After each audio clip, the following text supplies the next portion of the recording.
Welcome to Swolefam, and this is our Warcry battle report, the Horns of Hashut versus the Gorger Mawpack. Here's my Horns of Hashut ready to go. I've got a Ruinator Alpha with Heavy Flail as my leader, handful of Demolishers with crushing weapons, I got a shield, a Flame Hurler, handful of Shatterers. It should be a good time. And then here are my Gorgers, fresh out the gate from Hunter and Hunted. We got the Cave Howler, 2 Gorgers with no clubs, a Great Club, and then the Clawback. Pretty straightforward, out of the box. Let's get going. The battle plan for today was drawn randomly from the deck provided by Hunter and Hunted. So here are how the battle groups look going into round 1.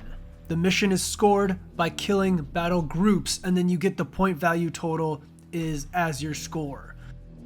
So here I have 2 doubles, while Riley has 3 doubles. I have my Demolisher with shield running away, trying to kind of get some positioning set. As I do my first of many bounding leaps in this game, very useful ability as seen in a lot of Warcry warbands. I use my reaction here, Breath of Cinder and Smoke, and managed to put some damage on you.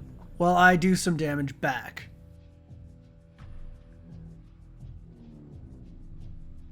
Here I've got my my leader turning around, trying to strike back to the Gorger that just ran in. Managed to do a decent amount of damage there. Then after doing some damage, activates one of many merciless cruelties to get those 5-up critical hits. So strong. Yeah, very strong, dealing already having my Cave Howler. Bounding Leaps comes in again. As I said, you'll see it a lot this game as your run-of-the-mill Gorger leaps in to try to finish off that Flame Hurler, which he does. Sure does. That puts a stop to some cool ability shenanigans I can do with that model. Here I'm going to move one of my Demolishers with crushing weapons over to try to bait out one of the Gorgers. And the Gorger has to go for the bait. The Gorger is hungry and it needs that meat. Sure takes out a chunk of them, but doesn't quite finish it off. Here I'm going to move in my Demolishers and my spare Ruinator just to kind of get ready for a party over here, starting with round 2 coming up. Yeah, this is the end of round 1, just kind of a lot of movement. There has been some carnage, but we'll get into it later. Nothing has been scored yet, but a lot of setup has happened.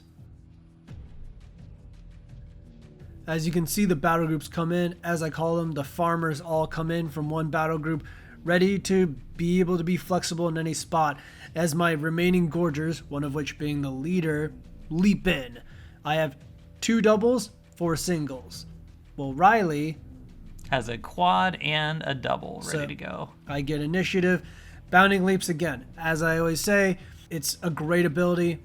Has this guy shoot up. There is some sort of shenanigans I did with the rules there, but we kind of figured out that it worked out. Riley reacts as I move within 3 to try to hurt my guy. Yeah, do a Flaming Belch here and get smacked. Yeah, a lot of damage happens here. Only do 4 to the farmer, which is pretty unfortunate in this case. Here I'm going to pop my quad for a triple on Ash Bomb here just to make sure that my leader survives these 2 Gorgers that are looking to brutalize them. Yeah, super powerful AoE ability. And then the leader smacks my guy, leaving him with 1 wound left. Yeah, it's pretty brutal. The Gorger back against the wall, not really, but facing a lot of foes, smacks down another Horn of Hashut and hurts another one. Yep, here we've got a Demolisher moving in, or the Ruinator actually, to try to avenge his friend. Does a little bit of chip damage there. The Clawback now, the leader, ready for another bounding leap as he runs in and goes in for the carnage. Gets the hit and a crit, not a bad deal, as the damage starts piling up in this corner. Oh yeah, here we're going to pop another Merciless Cruelty to try to swing and finish off this one Gorger who's alone in a battle group. Yeah, leaving 8 wounds left. The wounds are stacking up super high. The Cave Howler, 1 wound left, trying to get some damage in before his inevitable doom, and gets, a modest enough 6 damage. However, Riley's shield guy waddles up. Realizes that he went to the wrong part of the map, comes back in and manages to finish off one of the Gorgers. Yeah, toughness 3 on the Gorgers really hurts their survivability, so they're just getting chipped away here. Here you've got one of the Gorgers trying to smack back into my Ruinator there. Yeah, the Ash Bomb really hurting me here, only doing another 6 damage. As I call my slavering Gorger, taking another double attack, damage piling on here. And of course, it's a farmer that goes in for a single attack and just absolutely annihilates this Gorger with a double crit. Yeah, double crit on 1/4 damage profile. And that's where you score actually for killing the battle group because he's alone. Yep, there I made a crucial move, moving one shatter away from the group to make it harder to claim the points for that battle group. And then that is the end of round 2. A lot has happened here as the carnage starts to pile up. Riley gets a significant point lead going into round 3.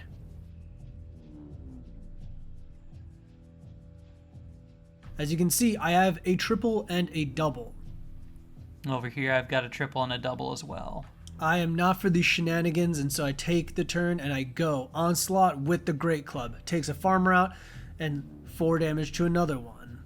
A little disappointing again. The damage is not enough to take him as Riley's leader goes into my Gorger. Again, stacking that merciless cruelty for that extra damage. Oh yeah, there's a crit coming in hot right there with a couple more hits. 18 damage in 2 attack actions. I try to do a cheeky Nando's disengage and then a bounding leap because I know I need that farmer group so I can try and score. Yeah, this is an important play coming up here. Here comes the attack. And unfortunately, it's a whiff, 100%. Here I have my Ruinator attacking into your leader and puts on another chunk of damage. Well, my frustration with my clawback has been mounting, and he goes and destroys that Ruinator in response and charges forth. The farmer attacks into the Great Club, while your Demolisher goes for a move and attack on the leader, gets some more damage on there. It's really, really piling up. As then we have 3 attack actions coming in, totaling to 6 damage on that blind Gorger, ending round 3. Things are looking dicey going into the final round. I need to kill farmers and also the other 2 that are by my leader, while Riley still is ahead and only a couple wounds away from dealing another blow to my battle groups. Yep, looks like you got quad and a couple doubles. I've got 3 doubles, really trying to make things happen. And here's where it kind of cinches it all. The attack, extreme punishment from that leader into my Gorger, earning her a huge chunk of points, getting her into a lead. My leader does unnatural force to try to remove as much as possible, but the end of the match here is kind of just rolling out to see what happens. My Great Club tries to go for an onslaught, trying to kill as much as possible, and I do finish off a battle group eventually. Yep, and that's my most valuable one. Yeah, so the Great Club kills one, but cannot, again, the farmers have 10 wounds, which is really shocking. They're really durable. And it ends the game. Riley wins.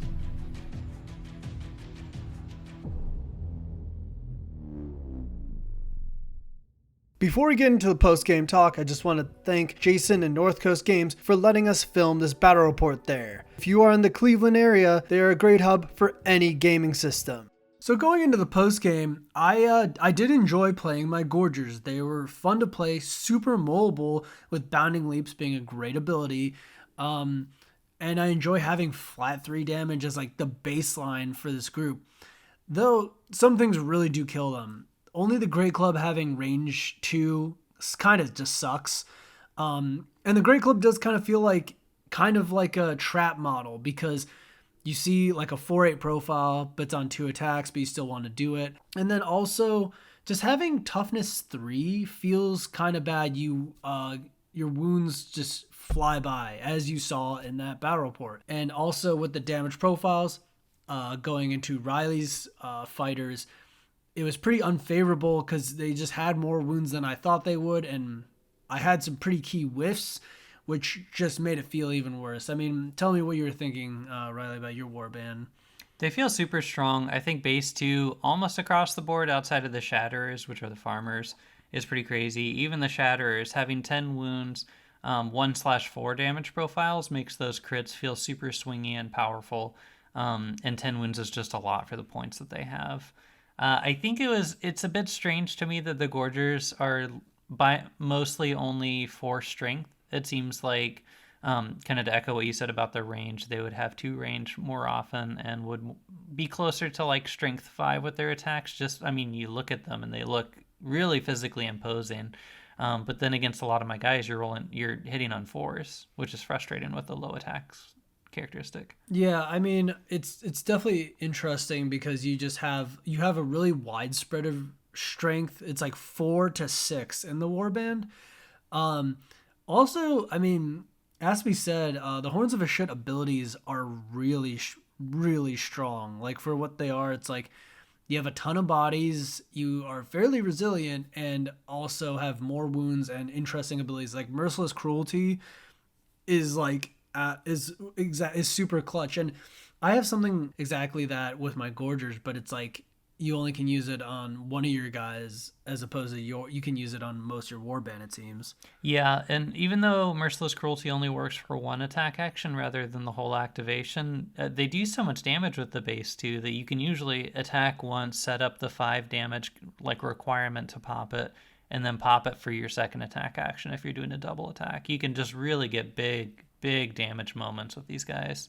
Yeah, and you saw a lot of it. I mean, at the end of the day, it was definitely a close fight. I was almost there on points, but is a very, as I always call it, a very classic Warcry kind of moment where it's like the whiffs, the couple whiffs I had felt really bad, and those really big pop-offs for the Horns just like completely decimated me. Yeah, I think the other thing that saved me was because I have more bodies, I was able to spread out my battle groups a little bit. So if I lose one fight, I don't necessarily lose a battle group. The only ones that I left in there were my hammer, because I didn't expect to lose all of them, and they were my most valuable group, but you wipe those, and that scored you a bunch of points.